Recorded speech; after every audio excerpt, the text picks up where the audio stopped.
on to all of my Aries out there. So let's get into it.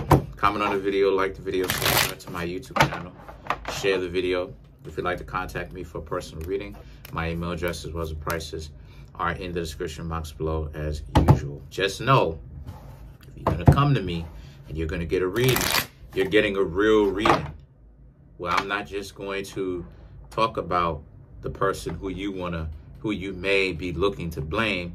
I'm going to talk about how you need to ultimately step your game up as well and figure out a system for yourself in which you can actually have some form of self-empowerment.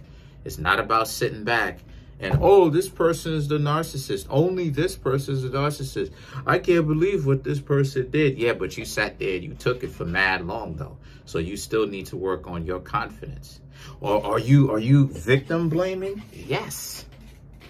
Because what you need to do is you need to understand, don't just sit there and take it. Get up and leave.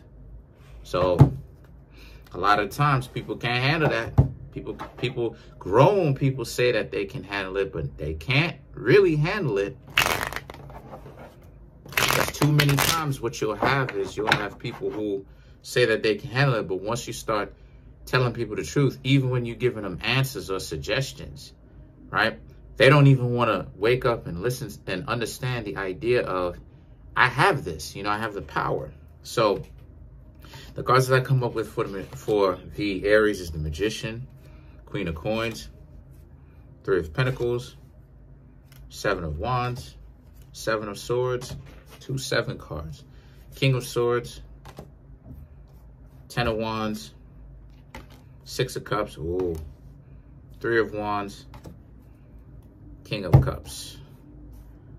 I know probably some of y'all are thinking, what about the spears? It says spears on it, right? But these is the Game of Thrones tarot. Okay, so spears are wands and coins of pentacles, right? So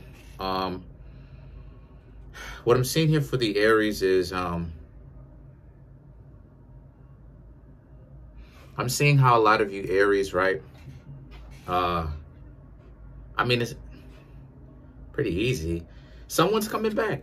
Right? 6 of Cups. Someone is coming back. You stopped speaking to this person. The two of y'all was doing a lot of fronting. I do have to say that. The two of y'all was doing a lot of fronting. Both of y'all was acting like y'all, you know what I'm saying? Like y'all could do without each other. So the relationship ended up being volatile and it didn't work out, right? 3 of Pentacles, 7 of Wands. Like I said, the two of y'all, right? The 7 of Swords. The two of y'all knew that the both of you wanted somebody, but the two of y'all were at odds with each other. How each person on the card is in a fighting position. They're fighting. So all that fronting that both of you, not just you Aries, but this other person has to take blame for it too. The relationship didn't last because the two of you were fighting. Then you have the King of Swords and the 10 of Wands. See, the situation is you have too many people who want to essentially take advantage of the other person who they're supposedly in a relationship with and then front like, well, I thought this person was supposed to do everything. No, it's not. No. And as a matter of fact, hold on. Because I've been telling people about this stuff for the longest time. Hold on.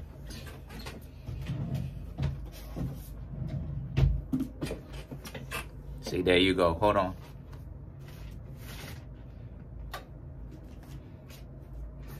I've been telling people about this stuff for the longest time. I was talking about how love is very important, and that people who don't understand the concept of love, who talk about how they're savages, are literal idiots. So you keep being a savage if you want to keep being a savage, yo. You're dumb. Now let me go ahead and read this verse, right? Because this is very important, right? Hold on. I've been doing a lot of reading. Hold on a second. Hold on.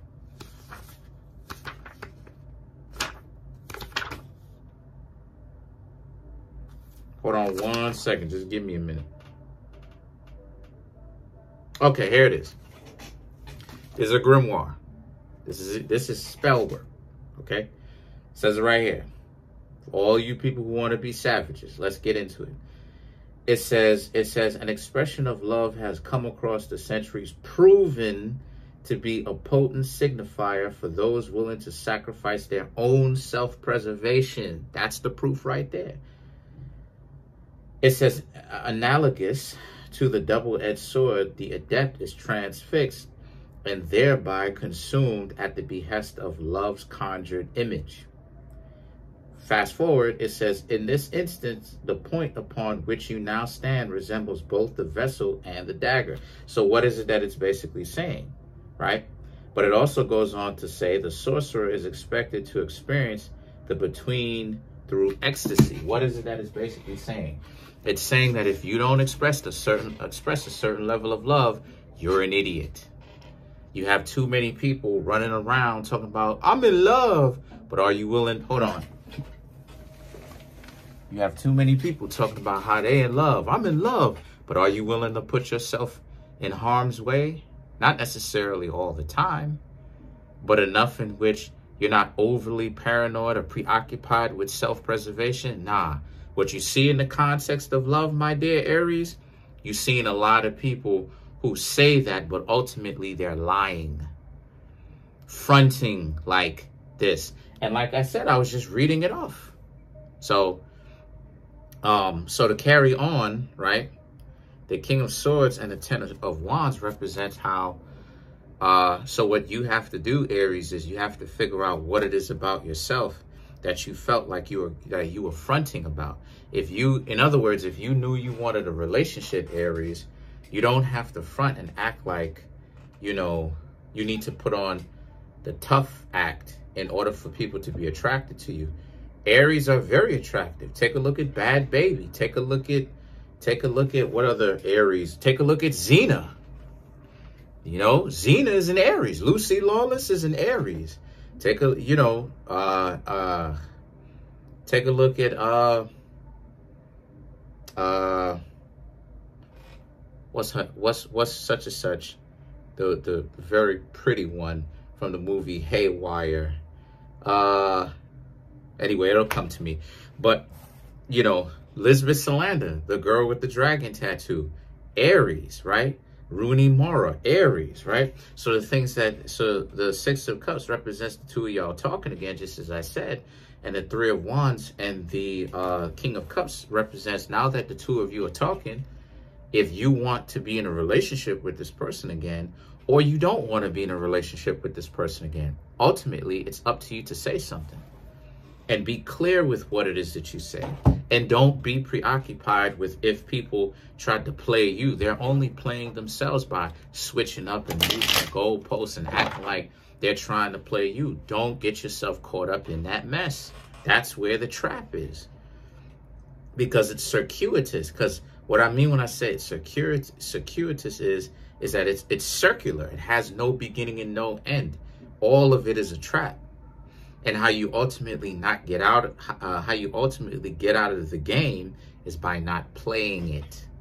So the things that to clarify the King of Cups, T-Bon Agwe, Aida Wedo, and then you have Shili Bo Novo Vo Dani. I'm starting, had some communion with this card here.